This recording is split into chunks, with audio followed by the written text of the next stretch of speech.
পারফরমেন্সে রিশাদ হোসাইন যেন উঠছেন, অদম্য গতিতে এগিয়ে চলেছেন টাইগার লেগ স্পিনার। টি-20 ক্রিকেটে একের পর এক সেরা তারকাদের পেছনে ফেলছেন তিনি। এবার ছাড়িয়ে গেছেন জসপ্রীত বুমরাহ, রশিদ খান, মিচেল স্টার্কদের মতো বোলারদের।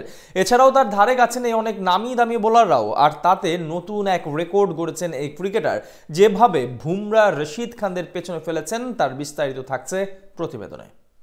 দেশের ক্রিকেটকে অন্য এক উচ্চতায় নিয়ে যাচ্ছেন tiger leg spinner Rishad Hossain. নিজের ক্যারিয়ারের সেরা সময়ে গড়ছেন একের পর এক কীর্তি। জাতীয় দল কিংবা ফ্র্যাঞ্চাইজি টুর্নামেন্ট সব জায়গাতে আলো কাটছেন। দেশের গন্ডি পেরিয়ে এবার নজর বিদেশেও। বিশেষ করে চলমান পিএসএল এ দারুণ পারফর্ম করে প্রশংসনীয় হয়ে উঠেছেন পুরো বিশ্ব মহলে। তার পারফরমেন্সে কমেন্ট্রি বক্স থেকে ভেসে আসছে বাংলাদেশ বন্দনা। 2024 সালের টি-20 বিশ্বকাপে দারুণ পারফর্ম করে পুরো বিশ্বের নজরে আসেন। এরপর একে একে ডাক আসে একাধিক দেশের ফ্র্যাঞ্চাইজি টুর্নামেন্ট থেকে। সেই তালিকায় ছিল বিগ ব্যাশের বর্তমান চ্যাম্পিয়ন হোভার্ড হারিকেনসও। নিলাম থেকে একমাত্র বাংলাদেশি ক্রিকেটার হিসেবে ওই আসরে সুযোগ পেয়েছিলেন তিনি, যদিও সেবার এনওসি না মেলাতে খেলা হয়নি এই ক্রিকেটারের। এরপর তাকে নিলাম থেকে দলে ভেড়ায় পাকিস্তান সুপার লিগের দল লাহোর কালান্দার্স। রাশিদ খানের শূন্যতা পূরণে তাকে দলে নেয় ফ্র্যাঞ্চাইজিটি। তবে এবার আর তাকে আটকায়নি ফারুক আহমেদের বোর্ড। পুরো সিজনের জন্য অনুমতি দিয়েছে, আর সেখানে গিয়ে বাজিমাত করেছেন তিনি। প্রথম ম্যাচে লাহোরের একাদশে সুযোগ মিলেনি, আর সেই ম্যাচে বড় ব্যবধানে হারতে হয় শাহিন আফ্রিদির দলকে।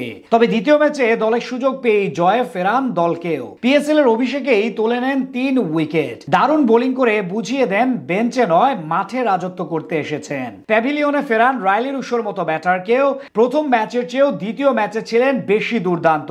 লিটনের করাচি কিংসের মিডল অর্ডার একাই গুড়িয়ে দেন। প্রথম ওভারে বোলিং করতে সেই তুলে নিয়েছিলেন জোড়া উইকেট। এরপর পুরো ম্যাচে ব্যাটারদের নাভিশ্বাস তোলে স্বীকার করেন 3 উইকেট। সেই সাথে জিতে নেন সুপার পাওয়ার অফ দ্য ম্যাচের অ্যাওয়ার্ড। 2 ম্যাচে এমন নজরকাড়া পারফর্ম করে ক্রিকেট বিশ্বে আলোচিত হয়েছেন তিনি। সেই সাথে গড়েছেন দারুণ এক কীর্তি। উইকেট শিকারের দিক দিয়ে পেছনে ফেলেছেন আফগান লেগ স্পিনার রশিদ খানকে। 2024 সাল থেকে এখন পর্যন্ত জাতীয় দল ও ফ্র্যাঞ্চাইজি টুর্নামেন্ট মিলিয়ে আফগান লেগ স্পিনারের উইকেট সংখ্যা 47টি।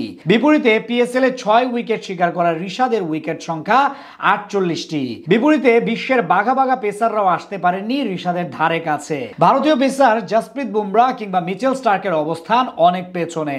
এছাড়াও টাইগার স্পিনারের পেছনে রয়েছেন অ্যাডাম জাম্পা, হাসারাঙ্গার মতো লেগ স্পিনাররাও। এমন পারফর্ম দেখে গ্লোবাল সুপার লিগের জন্য তাকে দলে নিতে যাচ্ছে বিগ ব্যাশের দল হোভার্ড হারিকেনস। টাইগার এই ক্রিকেটারকেও যে কোনো মূল্যে দলে ভেড়াতে চায় ফ্র্যাঞ্চাইজিটি। এছাড়াও আরো বেশ কয়েকটি দেশের লিগগুলো তাকে নিতে আগ্রহী। বিসিবি থেকে এনওসি পেলে বিশ্বজুড়ে টি-20 ফ্র্যাঞ্চাইজি টুর্নামেন্টগুলোতে দাপিয়ে বেড়াবেন এই লেগ স্পিনার।